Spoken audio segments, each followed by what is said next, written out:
Olá, seja bem-vindo ao meu canal Pura Consciência.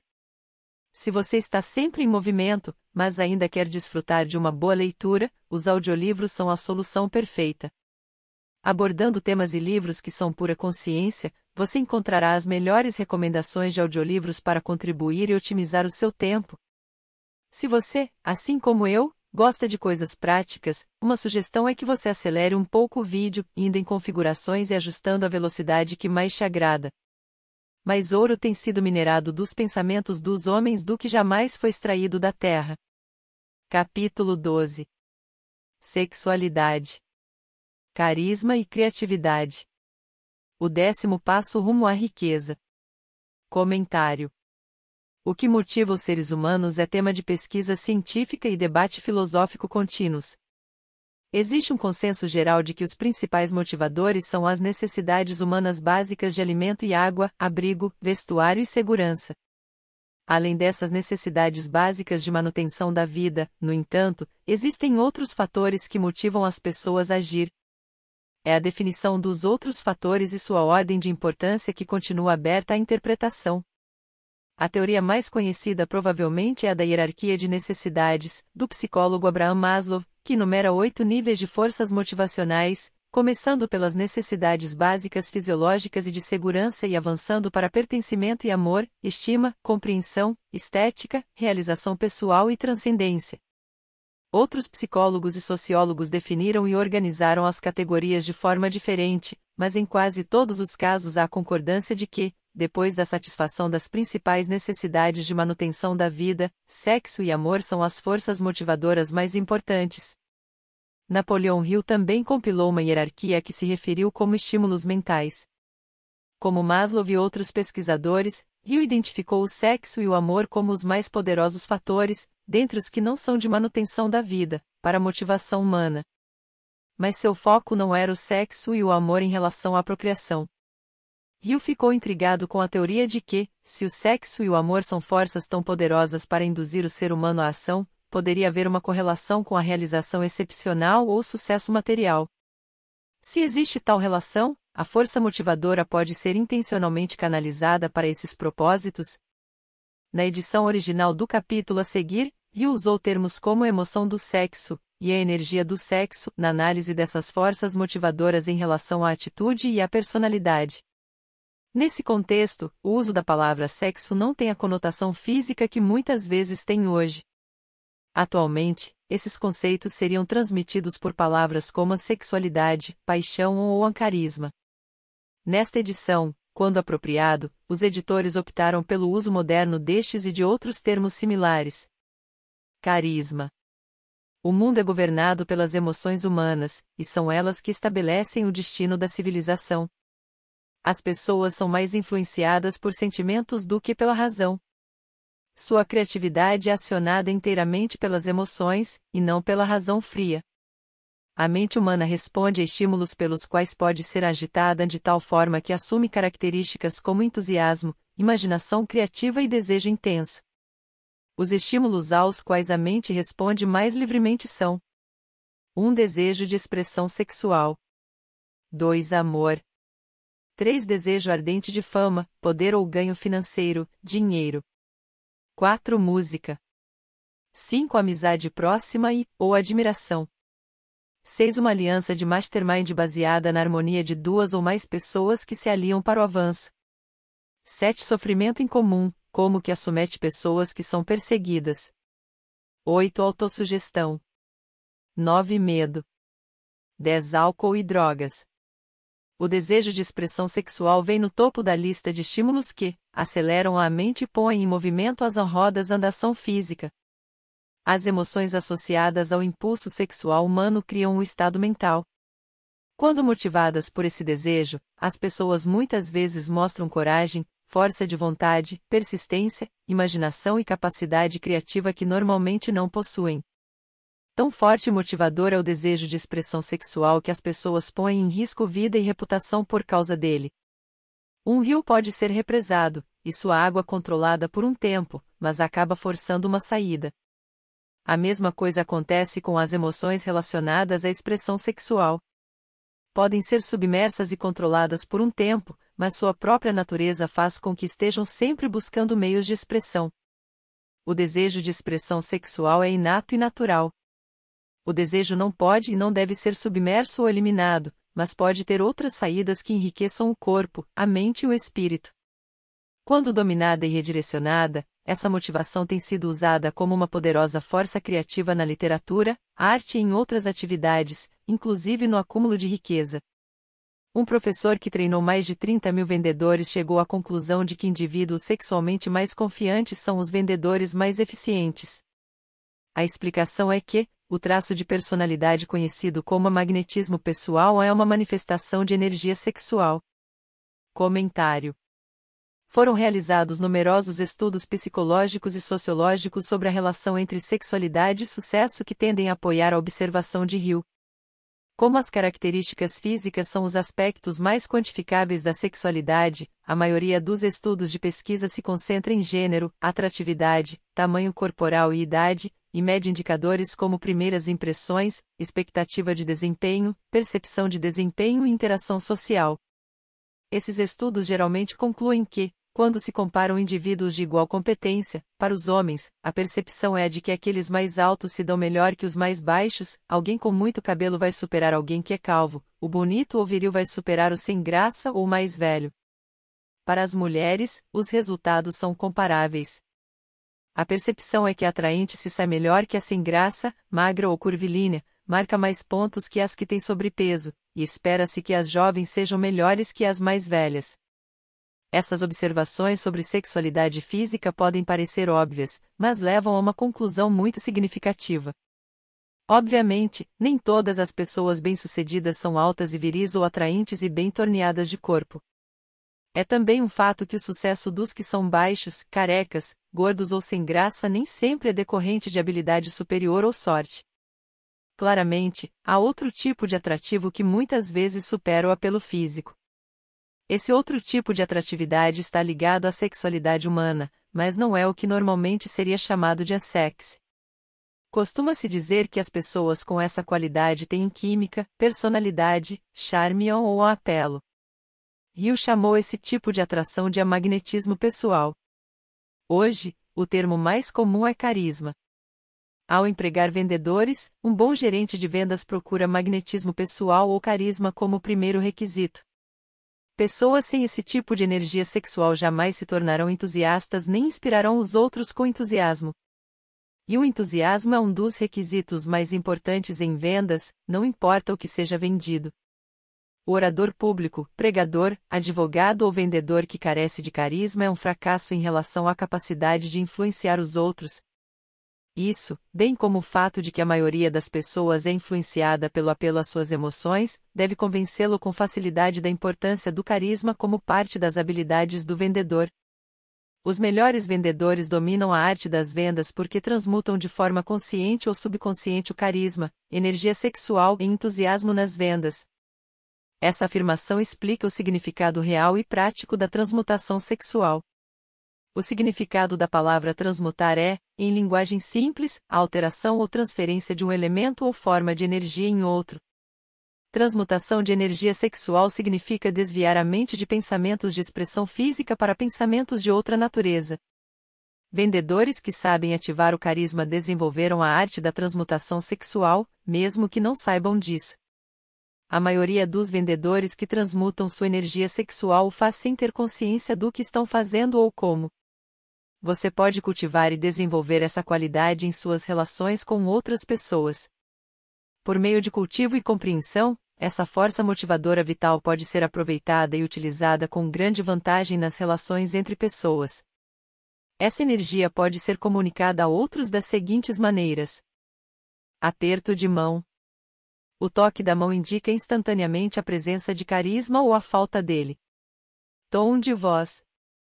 Carisma, ou energia sexual, é o fator com o qual a voz pode ser colorida ou projetada de forma musical e encantadora.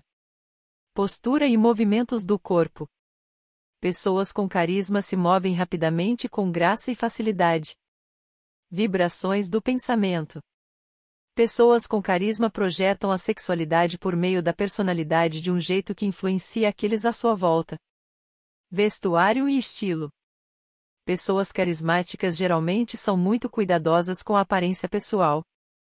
Costumam selecionar roupas de um estilo que combina com sua personalidade ou físico, tom de pele, etc. Comentário. Tendo estabelecido um vínculo entre sexualidade e sucesso na forma de carisma, na seção a seguir, Napoleão Hill explora como a sexualidade também pode ser um fator motivador de sucesso, aumentando a criatividade. Para ilustrar a conexão, Hill aproveita as biografias de figuras históricas que exibiram carisma e criatividade excepcional. Desde o tempo em que Hill conduziu sua pesquisa, muitas mulheres ascenderam a cargos de poder e influência. Suas realizações foram bem documentadas e estão prontamente disponíveis em livrarias e bibliotecas. No entanto, quando Hill estava reunindo seus dados, a maioria das biografias históricas disponíveis era sobre homens bem-sucedidos.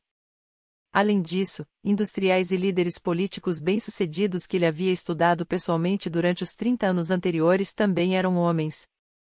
Por causa dessa limitação, Hill não teoriza sobre o papel que os homens podem desempenhar na motivação do sucesso das mulheres. Esta questão é abordada em um comentário editorial posterior. Criatividade. Achei muito significativo quando fiz a descoberta de que praticamente todo grande líder que tive o privilégio de analisar era um homem cujas conquistas eram amplamente inspiradas por uma mulher. Na maioria dos casos, a mulher era a esposa de quem o público tinha escutado pouco ou nada. Em alguns casos que estudei, a fonte de inspiração foi a outra mulher. As páginas da história estão cheias de registros de grandes homens cujas conquistas podem ser atribuídas diretamente à influência das mulheres que despertaram as faculdades criativas em sua mente. Napoleão Bonaparte foi um deles. Quando inspirado pela primeira esposa, Joséphine, ele era irresistível e invencível. Quando seu a melhor julgamento ou faculdade de raciocínio o levou a deixar Joséphine de lado, ele entrou em declínio. A derrota e o exílio em Santa Helena não estavam distantes. Abraham Lincoln foi um exemplo notável de um grande líder que alcançou sua grandeza mediante a descoberta e uso da faculdade de imaginação criativa. Vemos em praticamente todos os livros escritos sobre Lincoln que ele descobriu e começou a usar essa faculdade como resultado do amor que sentiu quando conheceu Anne Rutledge. Este é mais que um fato histórico interessante. É importante em relação ao papel que a sexualidade desempenha no estudo da fonte da genialidade. A seguir você tem uma lista de homens famosos de sucesso excepcional. George Washington, Napoleão Bonaparte, William Shakespeare, Abraham Lincoln, Ralph Waldo Emerson, Robert Barnes, Thomas Jefferson, Elbert Hubbard, Elbert H. Gellry, Woodrow Wilson, John H. Patterson, Andrew Jackson, Enrico Caruso. Sempre que havia evidências disponíveis sobre a vida desses homens bem-sucedidos, elas indicavam de forma convincente que cada um possuía uma natureza sexual altamente desenvolvida.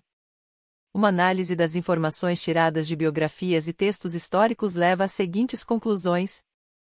Os que alcançam maior sucesso têm uma natureza sexual altamente desenvolvida, mas aprenderam a arte da transmutação de energia sexual. Os que acumularam grandes fortunas e alcançaram reconhecimento excepcional na literatura, arte, indústria, arquitetura e profissões liberais foram motivados pela influência de uma companheira ou amante. Quando conduzidas por essas emoções, as pessoas se tornam dotadas de um superpoder de ação.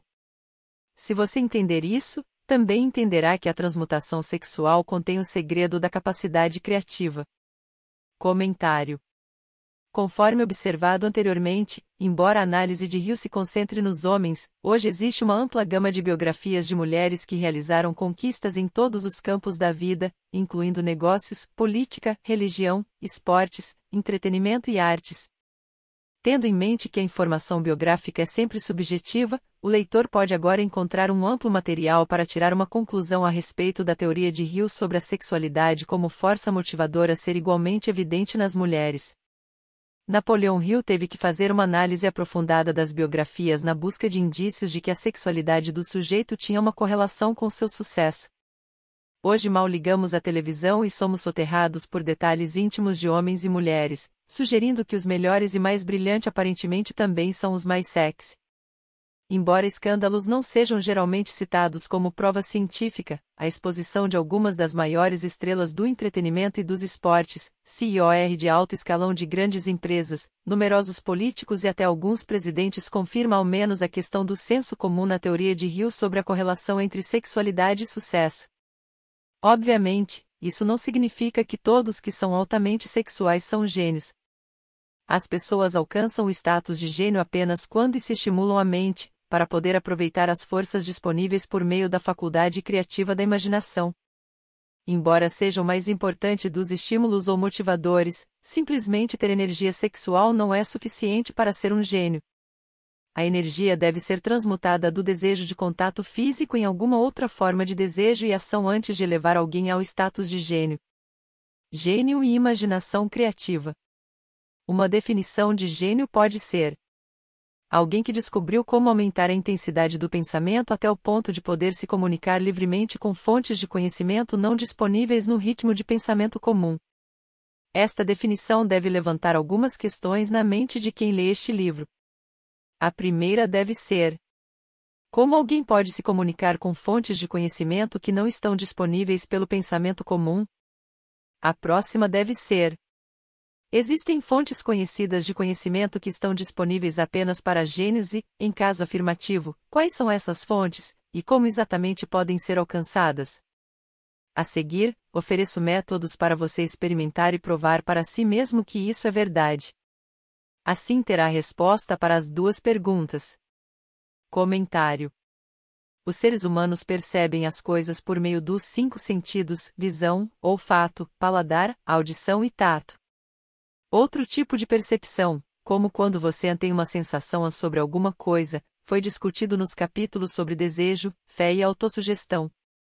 Esse tipo de percepção é muitas vezes chamado de sexto sentido, e a seguir Hill explora a relação entre sexualidade, motivação, imaginação criativa e sexto sentido. A realidade de um sexto sentido foi muito bem estabelecida. Esse sexto sentido é a imaginação criativa. A faculdade da imaginação criativa é algo que a maioria das pessoas nunca usa durante toda a vida. Se usa, geralmente é por simples acidente. Apenas um pequeno número de pessoas usa deliberadamente a imaginação criativa para um propósito específico. Aqueles que usam essa faculdade voluntariamente e com a compreensão de suas funções são gênios. A imaginação criativa é a ligação direta entre a mente finita e o que chamei de inteligência infinita. Todas as revelações e todas as descobertas de princípios básicos ou novos no campo das invenções ocorrem pela faculdade da imaginação criativa. Quando ideias, conceitos ou palpites se transformam em sua mente, só podem ter vindo de uma ou mais das seguintes fontes: da mente de outra pessoa que acabou de formular o pensamento, ideia ou conceito, por meio do pensamento consciente; de sua mente subconsciente, que armazena todos os pensamentos e impressões que chegam ao cérebro por qualquer um dos 5 sentidos; do depósito subconsciente de outra pessoa; da inteligência infinita. Não há outras fontes possíveis de onde se possa receber ideias inspiradas ou palpites.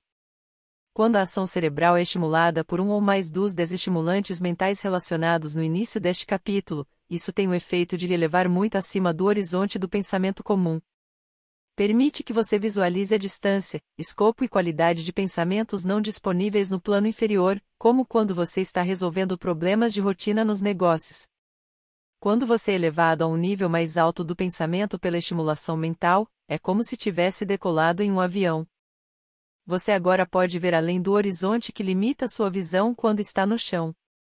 Não só isso, mas, enquanto está nesse nível mais alto de pensamento, você nem percebe coisas como os problemas de assegurar as 3 necessidades básicas de alimento, vestuário e abrigo.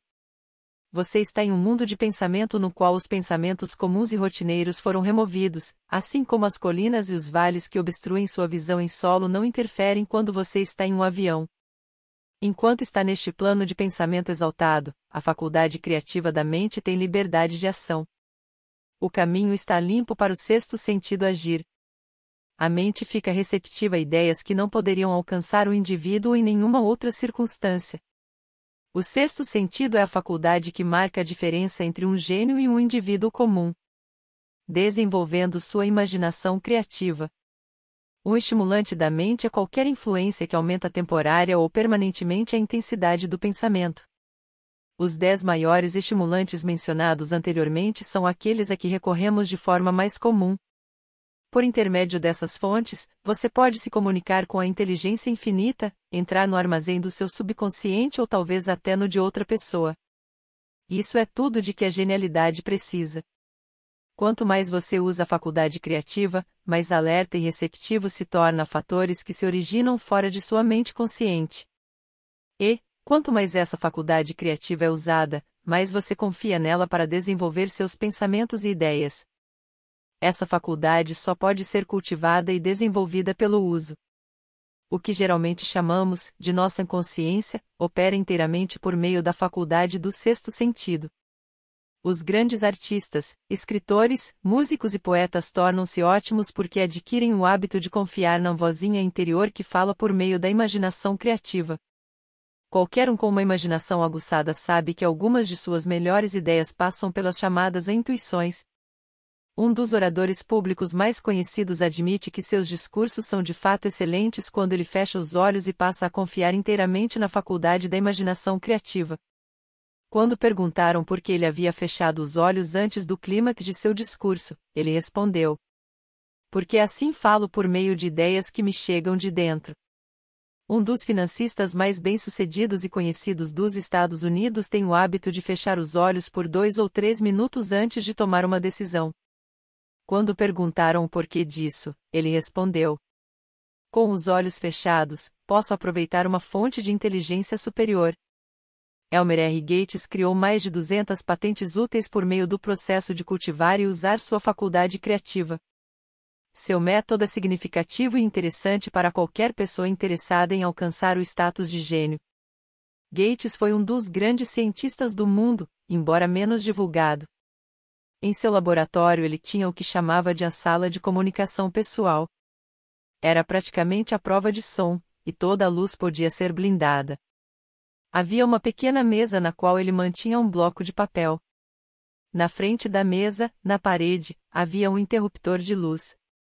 Quando Gates desejava recorrer às forças disponíveis à sua imaginação criativa, ia para essa sala, sentava-se à mesa, apagava as luzes e se concentrava nos fatores conhecidos da invenção em que estava trabalhando. Ficava naquela posição até começarem a lampejar em sua mente ideias ligadas aos fatores desconhecidos da invenção. Em uma ocasião, as ideias surgiram tão rápido que ele foi obrigado a escrever por quase 3 horas. Quando os pensamentos pararam de fluir, ele examinou as anotações e descobriu que continham uma descrição minuciosa de princípios que não tinham paralelo nos dados conhecidos do mundo científico. Além disso, a resposta a seu problema estava ali nas anotações. Gates ganhava vida sentando-se para ter ideias. Fazia isso para indivíduos e corporações, e algumas das pessoas mais sensatas e as maiores corporações tradicionais dos Estados Unidos pagavam por essa prestação de serviço. A parte da mente que você geralmente usa para o raciocínio pode ser falha porque é guiada em grande parte por sua experiência acumulada. Nem todo o conhecimento que você obteve pela experiência é exato. Muitas vezes, suas ideias criativas são muito mais confiáveis porque provêm de fontes mais confiáveis que as disponíveis para a faculdade mental do raciocínio. Os métodos utilizados por gênios estão disponíveis para você. A principal diferença entre o gênio e o inventor comum é que o gênio usa as faculdades de imaginação sintetizada e criativa. Por exemplo, o inventor científico começa uma invenção organizando e combinando as ideias conhecidas, ou princípios acumulados pela experiência, por meio da faculdade sintetizada, a faculdade de raciocínio. Se esse conhecimento acumulado for insuficiente, o inventor aproveita as fontes de conhecimento disponíveis por meio da faculdade criativa. O método usado varia de indivíduo para indivíduo, mas a essência do procedimento é a seguinte. O inventor estimula sua mente para que ela funcione em um plano superior ao mediano, por meio de um ou mais dos estimulantes mentais.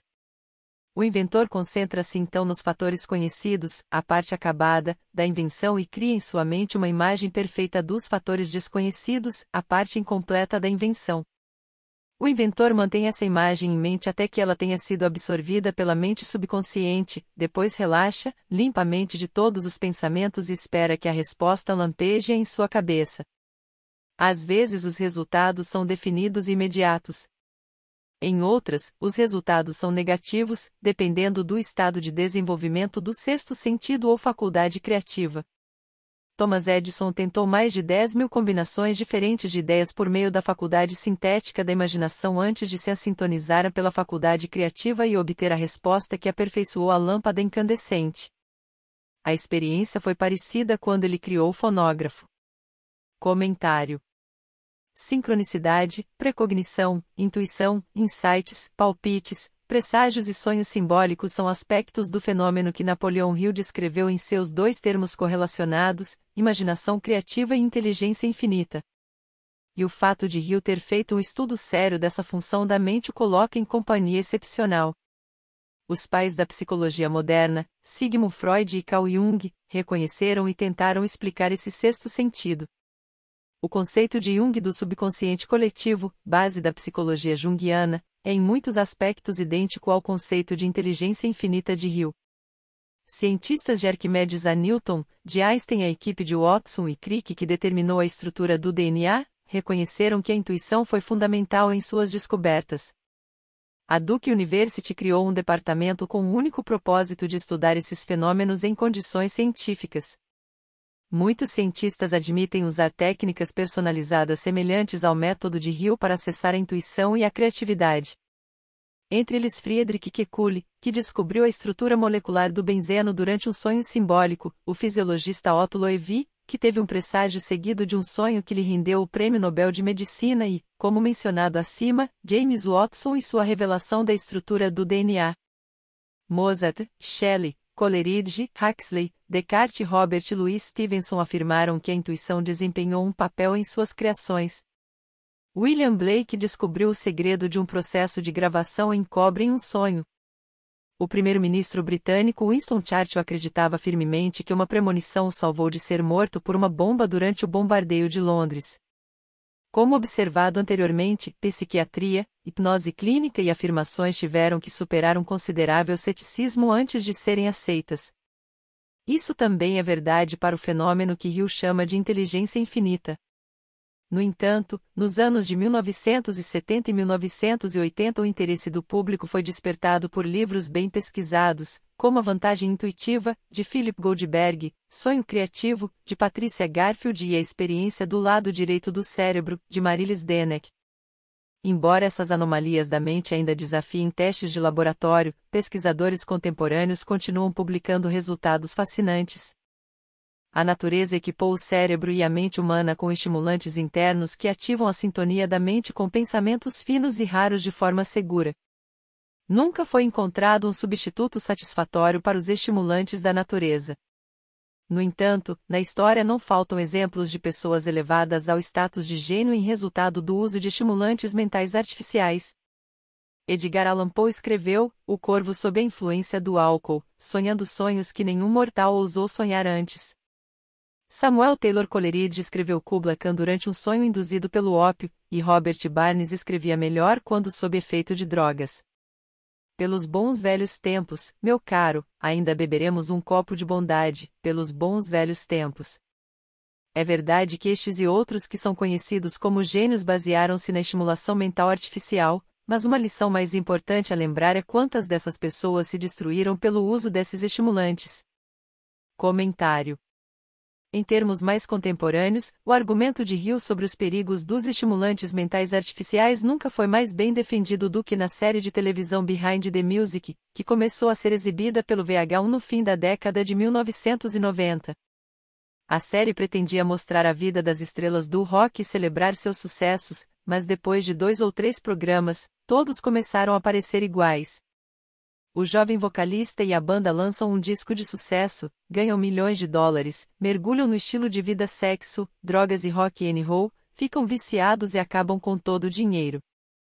Até o fim do programa, pelo menos um membro da banda tem uma overdose, a banda se separa, o cantor entra em rápido declínio, encontra alguém que o inspira a ir para a reabilitação, o ex-astro aparece na TV falando contra as drogas, professando uma fé encontrada recentemente e os valores da família, enquanto anuncia uma turnê de retorno. Embora os programas parecessem uma paródia ruim deles mesmos, o fato de as histórias serem tão parecidas, de tantos cantores e compositores talentosos dependentes de drogas terem se acabado por causa dos abusos, deve significar alguma coisa. Especialmente se você não quer só ter sucesso, mas manter e desfrutar do seu sucesso. Toda pessoa inteligente sabe que a estimulação em excesso pelo uso de álcool ou drogas é uma forma destrutiva de intemperança. Para alguns, o excesso de indulgência na expressão sexual pode tornar-se igualmente destrutivo.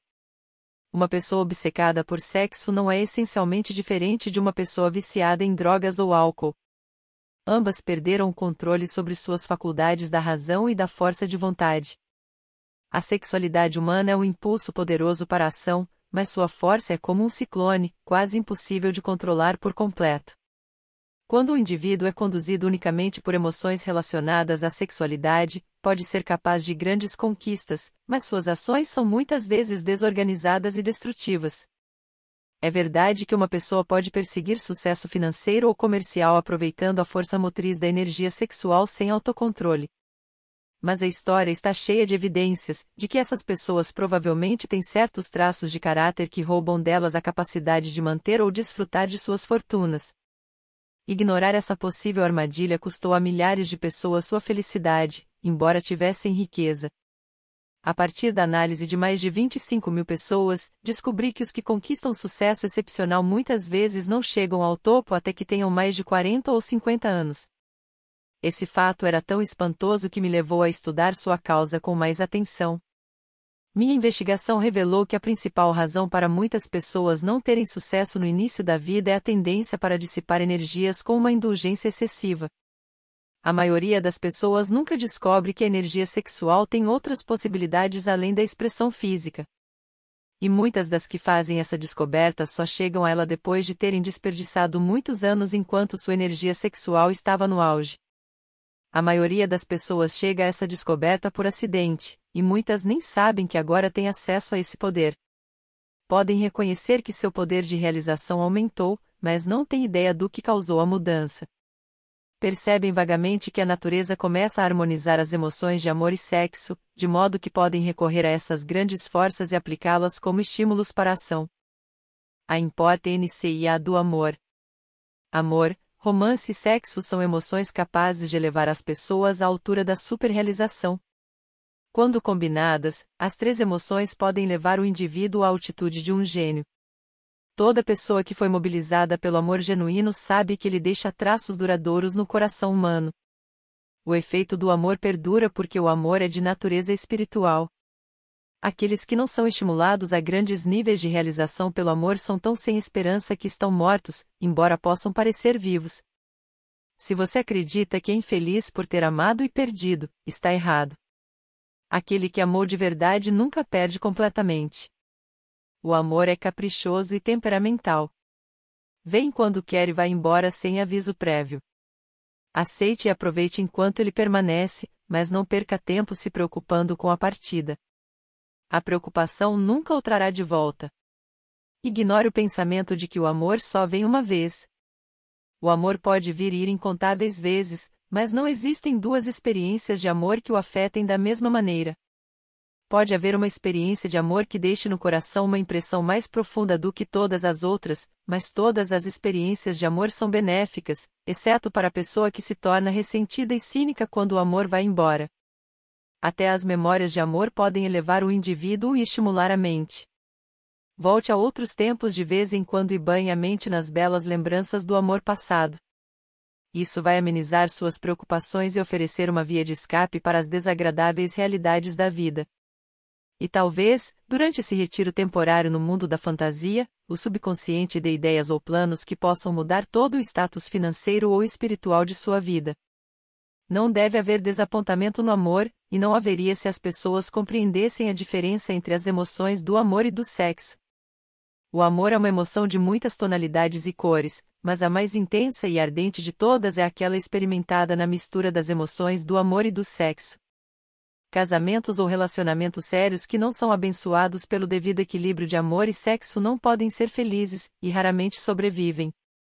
O amor sozinho não traz felicidade, nem o sexo sozinho. O amor é espiritual. O sexo é biológico. Nenhuma experiência que toque o coração humano com uma força espiritual pode ser prejudicial, exceto por ignorância ou ciúme. A presença de emoções destrutivas na mente humana pode envenená-la de um jeito que destrói seu senso de justiça e imparcialidade. Assim como um químico pode pegar certos elementos químicos, nenhum deles prejudicial, e criar um veneno mortal misturando-os, as emoções de sexo e ciúme, quando misturadas, podem se tornar letais. O amor é a emoção que serve como uma válvula de segurança e traz equilíbrio, razão e esforço construtivo. O amor é sem dúvida a maior experiência da vida. Pode levar à comunhão com a inteligência infinita.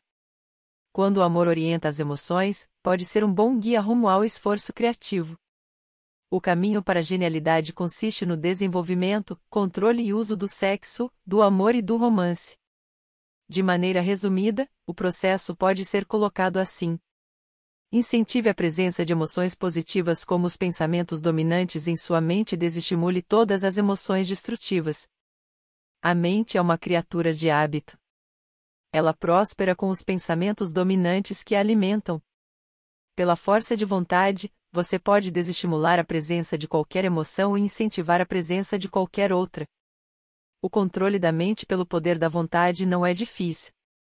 O controle vem da persistência e do hábito. O segredo do controle reside na compreensão do processo de transmutação. Quando qualquer emoção negativa se apresenta em sua mente, ela pode ser transmutada em uma emoção positiva ou construtiva pelo simples procedimento de mudar seus pensamentos. Não há outro caminho para a genialidade, a não ser o esforço pessoal voluntário. Quando a emoção do romance é adicionada às do amor e do sexo, as obstruções entre a mente finita e a inteligência infinita são removidas.